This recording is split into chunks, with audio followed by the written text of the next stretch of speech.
Hello everyone, how are you? You're very welcome in today. I think some of you may have been in for the conversation before. So we're just gonna get kicked off here and get going. This is my third year involved with the First Fortnight Festival. 2017 I was part of the panel discussion that was on before this, the Corinthian Sports Talk. Last year we hosted a live one-on-one interview with Phil McMahon here as part of the Real Talks podcast series. And today I'm really delighted to be joined by three double All-Ireland winners with Dublin, Nicole Owens, Sinéad Finnegan and Noelle Healy, who are going to join me on stage now for a conversation. So please give them a warm welcome.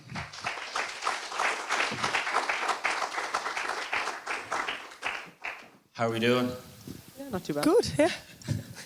I suppose in terms of First Fortnight and the time of year it is, it's a time of year where a lot of people are taking some reflection, just mental health comes up as a conversation. And I thought it'd be nice to kick off this conversation, just a bit of reflection on 2018. It was obviously quite a busy and productive year for all three of you.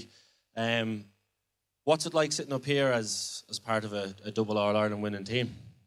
Yeah, very nice. So I suppose going through last year, we probably didn't realise kind of the monumental year that it was for us until we got kind of at medal receptions. I think there was a lot of talk about kind of history and things like that, and going through the year or even at the start of the year, we probably didn't take that on or really think that much about it. But to kind of think back and be the first part of the first Dublin team really that, you know, had won a league senior title, and then to, you know, I think it was 7 in a row Leinster titles that we won, and then to be the first Dublin team to do back-to-backs All-Ireland, you know, to kind of be part of that team is so special, and it's kind of such I suppose a nice time of the year to look back on that. And yeah, it's something that's, you know, I suppose Dublin at the moment is really a special thing to be part of, which is great.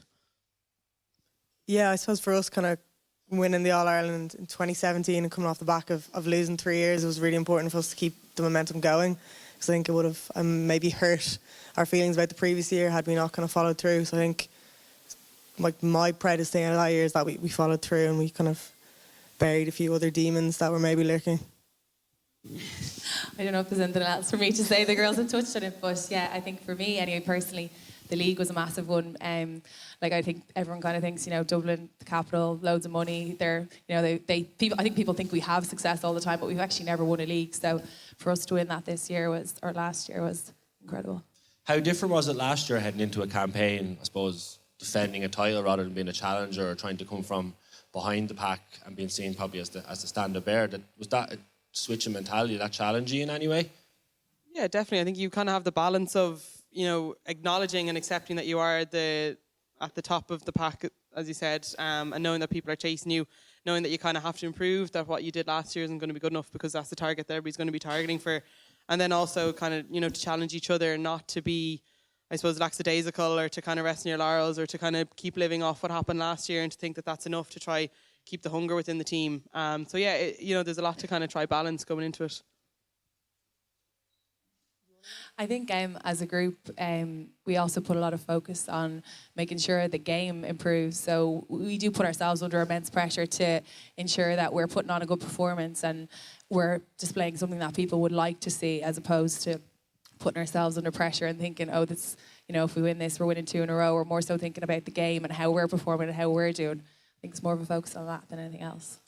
And as well, I think, like Mick, there was not a chance that we kind of would have been let sort of rest on our laurels or be complacent. Like I remember at the end of 2017, having Mick just come in and won All-Ireland, he showed me a list of like 20 things he wanted to improve, and he's like, we've done 9. So like there wasn't a chance that he was going to let the momentum sort of die down. I suppose over the last couple of weeks, and even so as inter-county players, you're competing at the highest level, you're in All-Ireland finals. Does the off-season in terms of the last couple of months, does that challenge you in different ways in terms of if it's a change in your routine, if it's losing a routine, if it's missing the kind of, supposed to being part of a team for those couple of months? Does that bring a challenge to you in any way? Challenges your pocket. Or do you be glad of a break? I suppose initially you are glad of the break, but then, you know, during the year there'd be various social aspects that you wouldn't be really able to attend because you're usually training, and then once kind of September to December kicks in, you don't really have that excuse anymore of, oh, I can't go because I have training. Like sometimes that's your friend, but is it challenging? I suppose, yeah, when you're out of your routine, it is challenging, and it's very hard to get back into that routine. Like we were just away there as a group, and now we're settling back into things, and we were asking each other, like, how are you finding the week? Like I'm finding it really tough to get back into it. But Nicole said she was glad to be back in the routine. And I don't don't know about Noelle, but Yeah, I suppose it's kind of odd, and it's something that's very specific, I suppose, to GA players. Is that kind of, you have 9 months where it's really stringent, you have a really strict structure, and then it's 3 months where it's like a free for all, essentially, and then it's 9 months and it's back to it. So it's kind of, I think it's good in that we all need the time away and a break probably from each other to an extent. But then it is kind of like your life sort of does a 180 for 3 months, and then it is a bit of a kind of awakening to come back in January. Yeah, I think you kind of go from one extreme to the other, like especially if you're coming towards an All-Ireland. Like the month before the All-Ireland you're probably the strictest you've ever been on yourself in terms of getting your sleep right, getting your food right, you know, training, kind of focusing solely on football. And then either way, if you flip it, you're probably going out a little bit more, probably drinking a little bit more, you're not exercising as much. And I actually did find after that you do, like I probably struggled a little bit not to have that structure, not to kind of be coming home every day and knowing that you can go exercise or eating well. So I found that I had to be a little bit more strict on myself just to keep getting exercise. So otherwise I'd kind of find like stress was getting on top of me a little bit more, or just struggling with different things. So yeah, I think you kind of have to try be even a little bit disciplined on yourself to try to find that sweet spot in the off season to kind of balance keeping the little bit of exercise up, but not putting too much stress on yourself, and kind of making time for friends and family that you've probably not let fall to the wayside, but kind of probably just neglected a little bit over the previous few seasons. I think, like, for anyone, I suppose we've all heard people have these conversations over the last couple of weeks of New Year, I'm going to be exercising more, I'm going to do this, I'm going to eat better, it's probably some of the stuff that comes naturally when you're back in part of a team. But do you find that team structure really aids that and is a benefit to you as individuals when you're part of a team structure? Is that a positive thing in your life and your lifestyle? for me it definitely is anyway, because I'm the laziest git ever. Like if I did an individual sport and it was an off season, I would just do nothing. So for me, being a part of a team is really important, because you feel under pressure that you have to go to training because you don't want to let everyone down, and as well as that you enjoy training because you get to have a bit of crack with your friends. But if I was an individual athlete, I think I would be 10 ton testy. What about you, Noelle? Would you be different in that regard? I don't know. I think probably just in terms of motivation, like I'd be good enough in the off season to kind of just keep ticking over. But definitely, if it comes to kind of competition, like I used to do athletics and I did a bit of tennis when I was younger, and I just didn't have the self motivation to kind of push myself. But I think if I'm kind of find that if I'm working as part of a team, I'd probably work harder for someone else rather than kind of for myself. So I think that's where I kind of find myself in as part of a team. I think that's where I get the benefit from it. But definitely at the start of the year when you're coming back into the pre-season and you've 12 runs to get done, you're only on 3 and already can't move, it kind of helps when you're looking around and everybody is kind of encouraging you on. I actually did a spin class yesterday. I found myself putting the person beside me going, come on, it's only the last 20 seconds. And she was looking at me like, get away from me, like I'm in here to do it by myself. So I think I need that team environment to kind of encourage me and myself. Season is so tough though. Like I'm back in college now, and I went to DCU training on Thursday, and didn't think I'd ever go back to college training because I'm like 20 years older than everyone else. But there's like whispers of like what's happening in Dublin training, and it's like, oh, there's a 1K test on Friday, and I was like, oh god, I can't go to that. Like it's just awful. Obviously, Sinead, you mentioned earlier on that you guys were just away for weeks as race skiing, so I don't know if that helped you prepare for a cardio output, or it was what's the general conversations like in the group there and that dynamic when you're heading into a new season? Does the excitement start coming back around in terms of we're going again as another season, or is it here we go again? Well, we were actually back. We got back from skiing on Sunday, and a lot of us were back in the gym on Monday. So I think it was more disbelief more than anything. It's kind of, it happens every year. It comes back around and you think it can't be back. And it's more sort of when you're back into training that the excitement sort of, well, for me anyway, comes back. Because there is a little bit, the start of every year is a bit of apprehension because things change from year to year and maybe personnel change, and kind of you finish a year knowing where you stand, but a new year is a fresh start, and that can be good or bad, I suppose, depending on where you stand. Yeah. Probably always the fingers of accusation as to who's been doing what in the off season. Like if people have been doing sneaky runs, or like you said, you were doing nothing. Why are you winning this? But a few closet exercisers. Niamh McAvoy always claims she does nothing in the off season, but Nicole just told me in there she was doing 1Ks, so she's a liar. On that note, I suppose being part of a team, it's something that's often discussed in terms of being positive for your mental health, being good for personal development. And I think one of the documentary that was done on your team, Blue Sisters, was it last year? It really captured, I suppose, the essence of the team and the kind of ups and downs of that, and it really touched upon a number of key points around suppose looking at you as both players but also people as well, and discussing different vulnerabilities. What was that like as an experience to kind of be in front of cameras, and was it ever challenging in terms of being yourself, or was it invisible? Did you know? What was that like? It's fine. We didn't really even notice. A lot of it was just one cameraman and his camera. And I suppose the year that was in, there was probably a lot of new faces in the changing room, and kind of a lot of new management came in. He came in so early, and he was involved with the Galway team. He's been around team structures, so he kind of knew where to go and kind of, knew his place and knew the boundaries, knew the lines. So it was quite seamless, really, to be honest. We kind of didn't really notice it. I think for a lot of it, once you kind of see the first camera, you're giggling and kind of doing the first hand passing drill, and then after that, you just get into it and it kind of just becomes part of it. It becomes part of the year.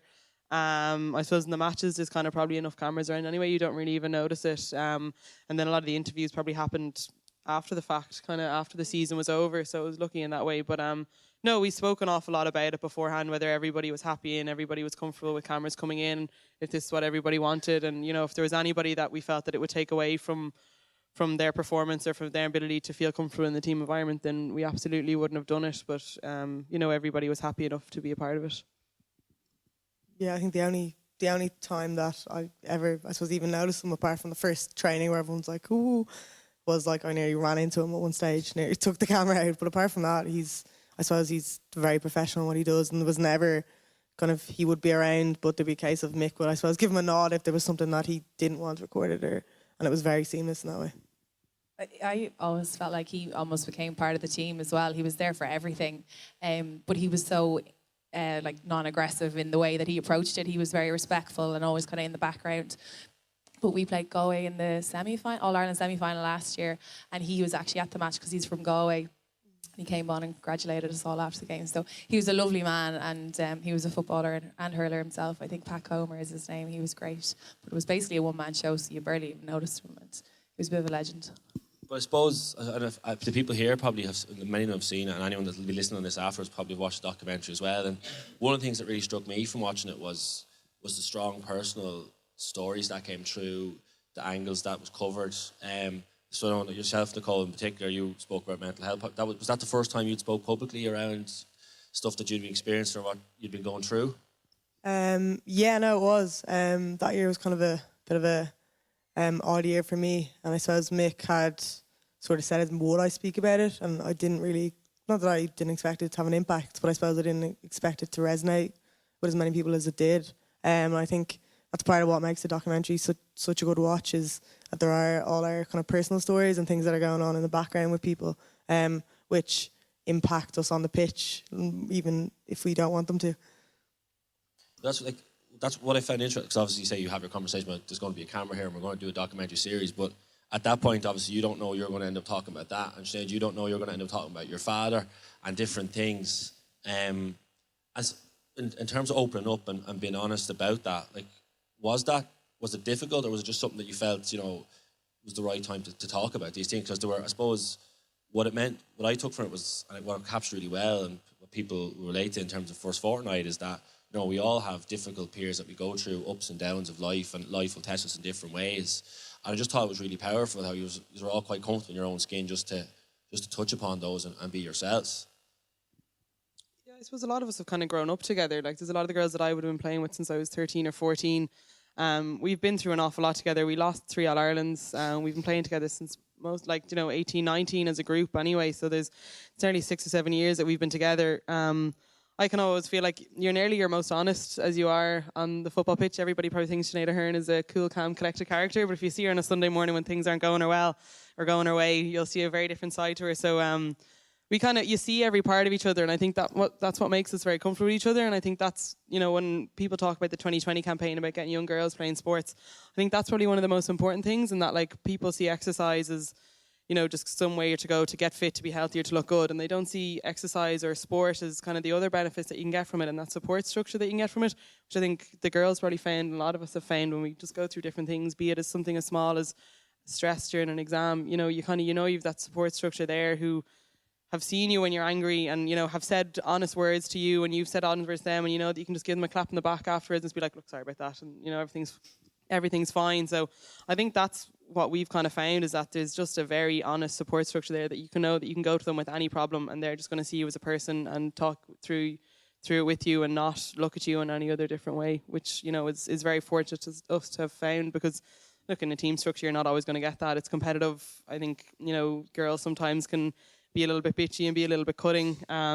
So I think, I don't know, maybe I think everybody's probably going to be biased and think they have the best team, but I think maybe we've been lucky that we found that great mix of people to have that with. Is that, like, when that documentary comes out, okay, so you've obviously all done your individual pieces, and so you're looking straight at the camera and no one else is really around. Had you guys discussed amongst each other what people had been talking about, what was going to come out on the output? Or was there a kind of sense of like, well, I didn't know she said that, or I didn't know she was going through that? Do you get me? Had those conversations happened amongst yourselves? I had heard a rumour that Nicole had cried, so after I had done my interview, I was delighted because I had bawled my eyes out in mine. I actually had to do my interview twice. I'd say that. Yeah, they had to cut my first one because I was having a bad day, and I suppose it was the first time I'd spoken about it to, like, not a stranger, but someone who maybe wasn't super close.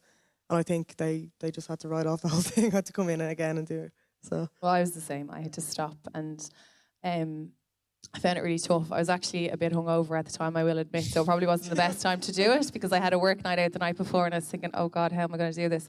And like, he kind of eases you in and then bam, he hits you all of a sudden, and then you're like uncontrollably crying. You're like, what is going on here? But I was actually really lucky. One of the members of the management team was outside the room that day when I was doing my interview, and I had to take a break. I just said, look, can I just go outside for a minute? I just won't be able to speak for a few minutes. Can I just go outside? And he was there, and he actually came inside with me. I was like, if you come into the room, I'll be able to finish the interview.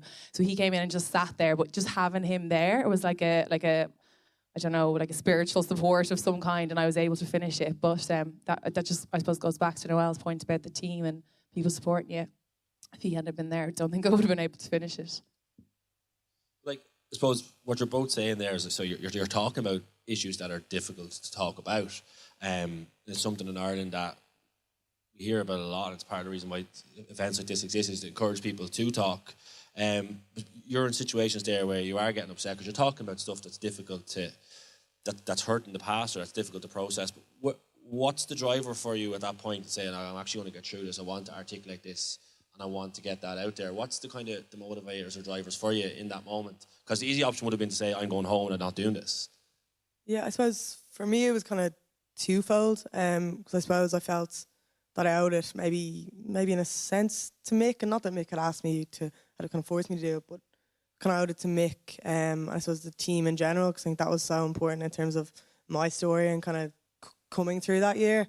And then the other side was that I kind of realised that the more I spoke about it, the kind of easier it was to deal with, and kind of it removed some of my internalised stigma, and kind of just helped me to open up to people around me. So kind of what I hoped would come out of, I suppose, my bit in it anyway, was that it would kind of normalise it, and maybe people can see that, yeah, you might not feel great now, but like, you know, a week down the line, you can be in a much better place.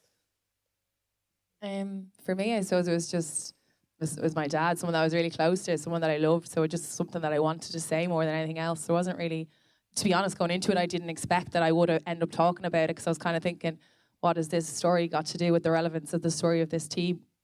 I remember after, when I went home to my mum, I was like, it's grand, they're not going to put that in, sure, it's nothing got to do with it. She was like, Sinead, you're crying, it's television, you're definitely going to be in it. Like, but yeah, there wasn't, I didn't, to be honest, I didn't expect for it to even come up in the interview. I just thought it was going to be about the year.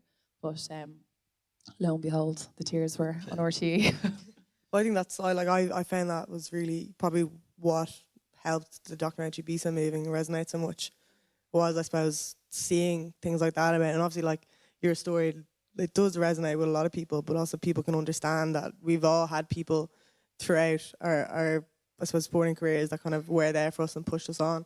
I think it really added the human elements to what otherwise would have been a sort of a sterile documentary, maybe. I think, like, from some people on the outside looking in, you kind of might class it as a high performance environment, so it's about competition for places and doing what you got to do to win, basically. Well, from your point of view, or from a teammate's perspective, what was it like, kind of seeing your teammates kind of talk about difficult topics or stuff that have faced them, within that kind of team environment? Like, do teammates rally around girls and kind of have a conversation on that? How does that impact relationships?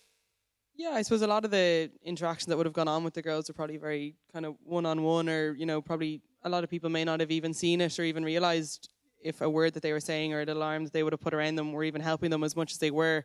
I think sometimes you can kind of go through those team environments and kind of, everything happens very quickly and you're always focused on the next game or the next ball or the next thing. And there's an awful lot of information going on and there's an awful lot of competition going on as well, and you're kind of focused on everything that's happening outside of football, that you kind of tend to forget the people that you're going along the journey with, and sometimes you may miss it and you may not see it. So I think what we kind of felt was it was just such a special, I suppose, memoir to kind of have of that year, and of the people within it. And a lot of the times, you only see the play that they make, or the little bite-sized pieces of journalism that you get, and to kind of really see that raw pieces that were with them, it just made us really proud of them to kind of be able to, I suppose, open up themselves like that. And I think the girls were probably being a little bit modest there. I think, for Nicole and Sinead, it does, to see people like that open themselves up and tell their story and be able to speak that freely about it and to be able to speak that honestly about it. I don't think they even probably are able to comprehend the amount of people that they would have helped with it and will continue to help with it. There's young girls who probably will watch that now and, it may not resonate with them now, but they may come back to it in a few years because they have a fond memory of it and pick up something different from it. So, it just, to be honest, the whole feeling was just that we were massively proud of them. No, so it was really, really powerful. As you just said, Noelle, it is that kind of, it's normalising those conversations around different points. And I suppose the other thing it would highlight is, again, people will often say, just won an All-Ireland, sure, life's great, it's all good. But as you've already touched upon once or twice, like, there was a backlog of defeats and upsets and tough years and slogs. I suppose to actually get through all that and to win must have been a brilliant feeling. But would you still, do those memories from previous campaigns where success didn't come, are they still there as part of driving factors and part of who you are as a team and as individuals? I think you never forget what it feels like to lose and what it feels like to fall at the final hurdle having put in so much effort. And I think kind of still having those memories of how much that hurt probably made the days when everything went right so much more special. I think 2017 was, like, we would have been delighted either way to win an All-Ireland. But I think a lot of us sort of having picked ourselves up and come back year after year, and kind of in kind of low moments, I suppose you do get to a point where maybe you think maybe it won't ever happen, or maybe, this team can't do it. So to kind of be resolute and to come back every year, and then once we won, I think you remember, well, even looking at Mayo and Cork last year, you know exactly how they feel, and that kind of realising that you could feel like that but you don't, makes it so much sweeter. Yeah, I think one of the worst memories that I have after an All-Ireland final is the one in 2014, and Denise Masterson was across from me in the change room, and she was just, you could see her just shaking, crying, but she was facing her bag, and she was just taking her jersey down that she'd worn in the match, folding it and putting it in the bag, and then putting her boots in her bag. And I think we kind of all knew that was the last time she'd ever put on a Dublin jersey, and to kind of have that feeling, like, as bad as you were feeling for yourself, but to see your teammate, somebody you'd looked up to and somebody you'd watched kind of lift the cup, a few years previously, feel that way, and for her to have that last memory of playing for Dublin, it was just absolutely heartbreaking. As great as Nicole said, as the wins were, the feeling of loss is just the absolute depth of it, and you kind of never ever forget that. And to kind of have that feeling of that Groundhog Day 3 years in a row, standing in the middle of Croke Park and looking up and watching a red jersey lift the cup, you never forget it. Like, we talk of sport all the time about how positive it can be for mental health, and you've alluded to a number of those factors, be it support structures, connection, people around you, working together. Is it fair to say that, like, sport can really, really test your mental health and your resilience and force you into some of those, if it's dark days, or to reassess things? Like, can it challenge you as well as build you up? Absolutely. I'd say, for me personally, last year I struggled a lot with injuries. I came into the season with an injury, then I broke a finger, then I broke a hand, then I broke another finger. So I actually only played like 3 matches last year. So to train for 9 months of the year and actually only play 3 games is very, very challenging. But I probably let it get worse than it should have been. I had built it up in my head and thinking, oh God, I'm not good enough to play in this team anymore. I've missed out on X amount of training. All the girls are doing so much. And you can just let it build up and build up and build up. And I kept saying to myself, I must have a conversation with Mick. And I just kept putting it off because I didn't want to do it. And then eventually, Like, it was affecting my mood, it was affecting my sleep, it was affecting everything. I couldn't stop thinking about it, didn't want to go training. When I was at training, couldn't wait to leave. And like, it's such a special environment to be part of. Like, I shouldn't have been feeling like that. I should have been delighted. We were on the road to Croke Park, like we were in an All-Ireland final, but all I could think of was all these negative thoughts. But eventually it got to a point where Mick noticed that my mood had been completely different to what it would have been in previous years. So he said, right, Finno, I think it's time we have a talk. And as soon as I talked to him, it was grand. It was like a weight had been completely lifted off my shoulders. So I think like injuries are something that people are like, I don't think people understand how much they can actually affect your mental health. Like, because you're so used to training and the training gives you such a sense of relief. Then when you can't train or you're only training to X amount, I could only do running. I couldn't play football because I only had one hand. It does. It really impacts you. And I'm sure there's things like fighting for a starting position, all that kind of stuff. Like that stuff you lose sleep over. These girls probably don't have to worry about it as much. But yeah, no, it's very tough. But like, as I said, as Noelle said already, there are people in their team though that will probably realise eventually that there's something going on with you. You're not acting normally, and they'll put an arm around, have a chat. And as soon as I spoke to Mick, that spiraled 3 or 4 more conversations, and immediately I felt better. So yeah, it does test you. So yeah, I think I remember even when I was in college, like, and you're thereabouts in the team, and you try to do everything that you can. I think sometimes the summer holidays in college can be the worst because you've all day to try, think about training. If you train at 7 o'clock and you get up and you try to do every single thing that day that you can do to make yourself perfect for training, and then training might not go your way, or somebody might say something to you, or you find out you're not on the team, and it can just get very frustrating because you're like, well, I'm dedicating everything to this. Why am I good enough? What's going on? And I remember talking to one of the girls about it, and she was kind of saying the same thing. And I just said, look, the best thing you can do is just try to relax about it. Just try not focus everything towards football, because there's an awful lot of things that you can control, but there's an awful lot of things that you can't control. And by trying to get a tighter control on the things you can control, it's not going to change the stuff that you can't control. So sometimes you just need to relax as much into it as you can. But we've had a few girls that have probably left the panel throughout the years because they just, weren't enjoying it anymore, and they were just getting too wound up about it. And as much as you want your best players to stay around, I think you kind of need to realise that if it's football at the end of the day, it's your hobby. You're there because you enjoy it. You're not there because to win an All-Ireland for Dublin, at the very crux of it is just there to enjoy it. So if it's coming to a stage where you can't sleep, or you're going home crying after a training session, or you're spending the whole day dreading going to a training session, I think you need to realise that you need to kind of look after yourself first and foremost. And look, it's a pity when that does happen and you try to offer support to the girls when they are feeling that way. But I think we've been pretty good for, giving people space when they need it. And Mick in particular is one of the main advocates for that. For as soon as he sees somebody that's not enjoying it, he'll give them as much space as they want and as they need. Yeah. Yeah, I think it is really important, and I suppose we all forget it at times. But it is a game, and it's meant to be our escape. And just touching on injuries, I think it's something that still I struggle with the impact that an injury has, and I don't think people outside of football, like your friends and things like that, understand how, I suppose, trying an injury can be. Especially like I've had a few chronic injuries the last few years, and it's kind of you're constantly on edge, and something might happen. You might just move a certain way, and you can kind of feel it, and then it kind of creeps in, and that can kind of carry on throughout the off season. So that's probably for me, kind of outside of football, that's probably the one that's toughest, because everyone wants to be able to do their best.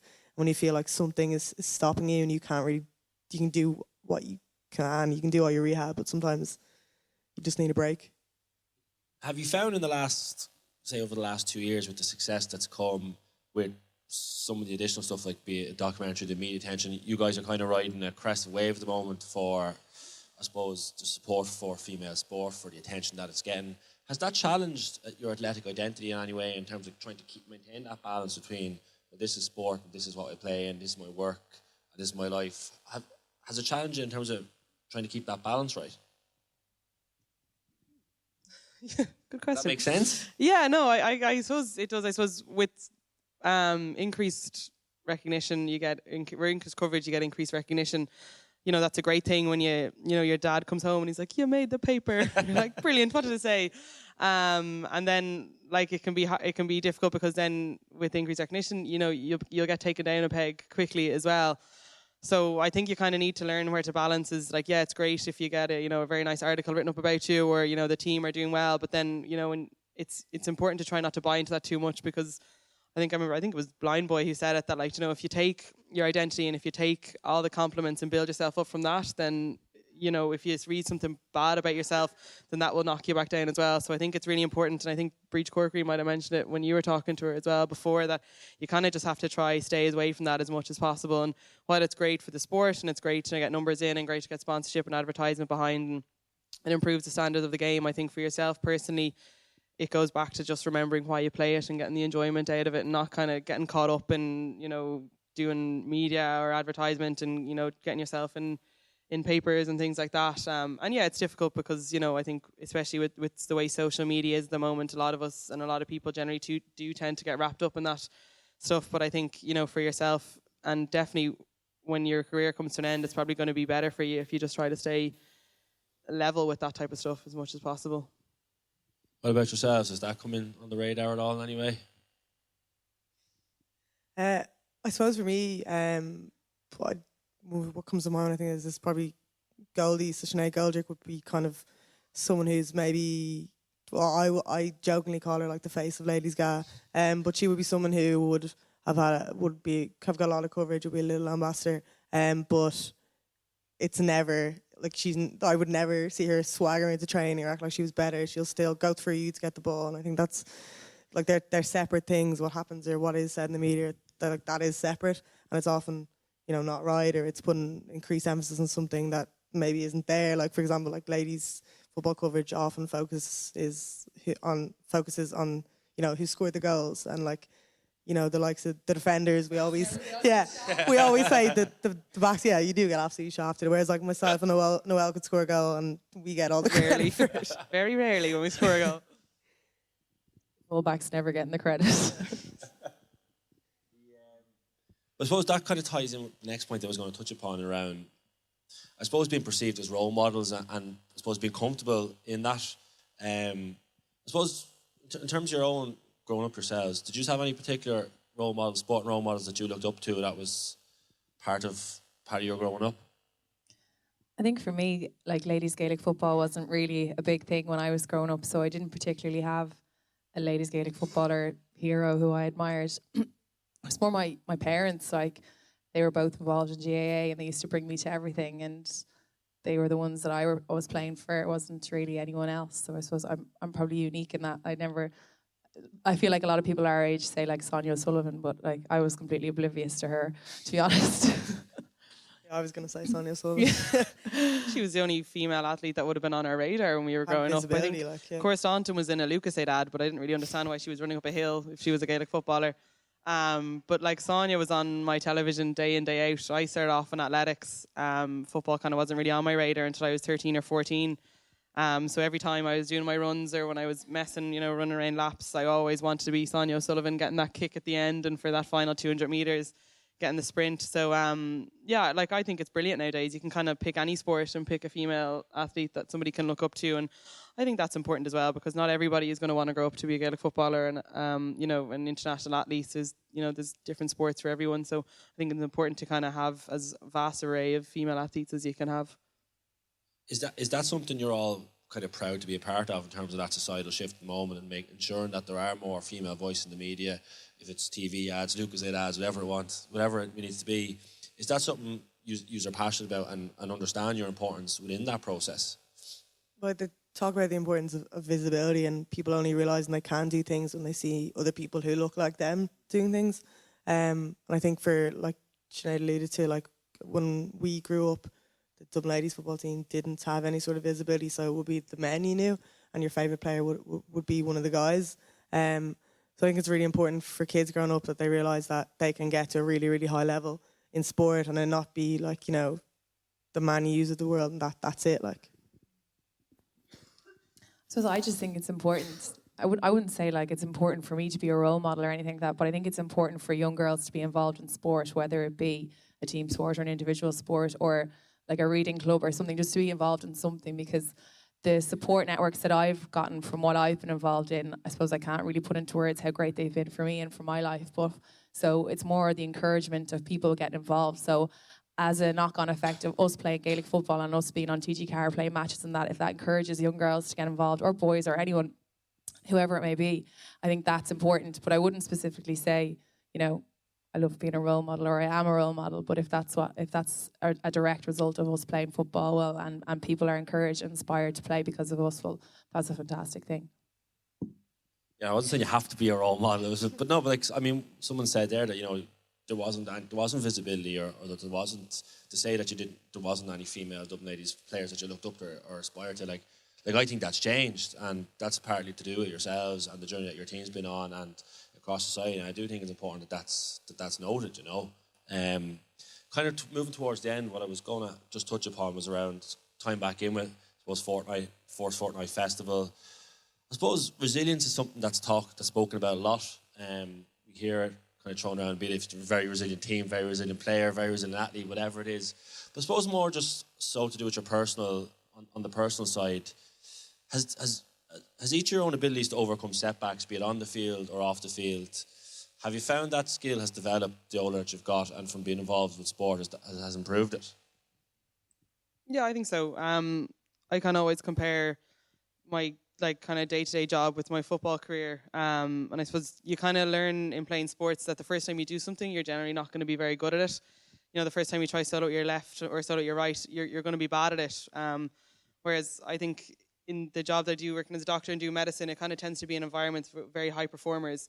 A lot of the girls who were in my class would have been A+ students, 100% students, all the way up, and then you'd kind of realise when they're trying to learn new skills, or when they're getting to the hospital environment where they make a mistake and it may have a bigger impact than they would have really known. A lot of them generally do tend to struggle with that an awful lot. They kind of haven't experienced those setbacks, or they do kind of get knocked back a little bit when they're not good at a skill. And I remember one of the tutors that we had is also a rugby coach, and one of the guys who was in my class kind of just couldn't get, we were examining eyes, he just kind of couldn't get it.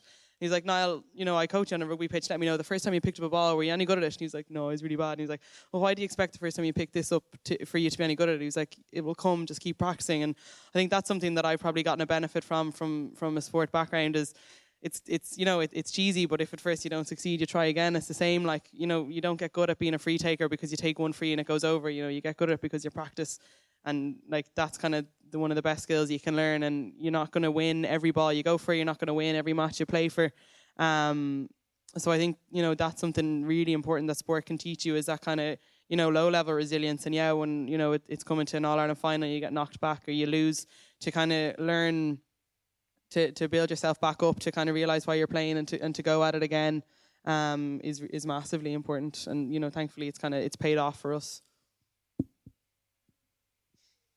I suppose, like, this has been touched on already, but before those 3 All-Ireland defeats, there were 3 quarter-final defeats. So I think just for our team to kind of pick ourselves up and stick together, and very few players have actually left in that time, so to suffer like 6 really tough defeats year on year and then still manage to come back, that does really show resilience. And I do think the resilience that you learn on the pitch does transfer into your everyday life. Everybody has knocks on their lives, and I think that the stuff that you learn on the pitch helps you in your everyday life. How would that, like you say, come back into your day-to-day life? Like how do, like, give us an example of how that looks for anyone listening or trying to take a bit from that maybe hasn't played sport but is looking to improve resilience or build it up. How do you think that can be done? I suppose it's support network, is it? Well, for us anyway, we have like every year there's the oldies in the group, we have the age-old conversation of one more year.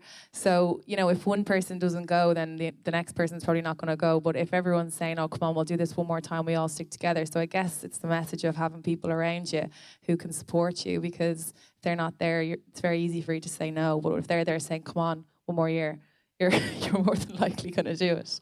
So while it is tough at the time, it is worth it when you stick it out. I always kind of felt like, just to think a little bit positively about it, I mean, there's only one team a year that can win an All-Ireland, and, you know, if everybody took the same attitude that they're not going to play next year because they didn't win, you'd have no competition. And you kind of just have to focus on the little things that you're proud of. I mean, reaching an All-Ireland final the first time that we did in 2014 was a massive step for us. You know, to be able to get back to that in 2015, you know, that was huge as well, because there are very few teams who do have that bounce back ability to kind of to get back to an All-Ireland final year in, year out. I think 2016 was probably the most challenging year for us because, you know, after having lost three, you are beginning to question, just are you actually good enough? And, you know, is it ever going to happen for us? And I think we were probably lucky in that, you know, Mick kind of just reined it back down and made us focus rather on the big picture of winning. Why do you actually play? You know, you play because you love it, and, you know, you play because you want to be a great footballer. So he made us, you know, first of all, focus on the skills to make us better footballers, which then led us winning the All-Ireland. But, you know, that was never even mentioned. We didn't have that big picture of, are we going to win? You know, it was just like, are we going to get this drill right eventually, which we did. Or are we going to enjoy ourselves? Because that was a very big thing at that stage in our footballing career, if you can call it that. But everyone was just so wounded and everyone was a bit fed up, and we're like, oh God, I don't know if I can put myself through this again. But he was like, he had to have so many conversations with so many different people, God love him. But yeah, it was just about getting the enjoyment back. I remember one of the first training sessions, people were bringing baby pictures and you were having a cup of tea, and it was just like spending time with people and getting to enjoy yourself again. So bringing it back to the basics. Yeah, I think it's probably it's a good note to finish up on towards the end, is around that enjoyment factor and doing things that you want to do and that you do enjoy doing. I suppose leading into 2019 and the year ahead, have you guys taken some time over the last couple of weeks with a coffee and a notebook to think about the year ahead on an individual basis, or what you're at or where you're going, or were you too busy skiing down slopes? For me, anyway, my notebook time has been postponed, well, slightly delayed, just to skiing, and then I was a bit sick when we came back as well. So I haven't done it yet, but it's on the radar to do. But yeah, I do feel like at the start of the year, it's good to write down a few notes and what you want to achieve, and then reflect on them then at the end of the year and see how you got on. Usually never achieve them, but hopefully this year.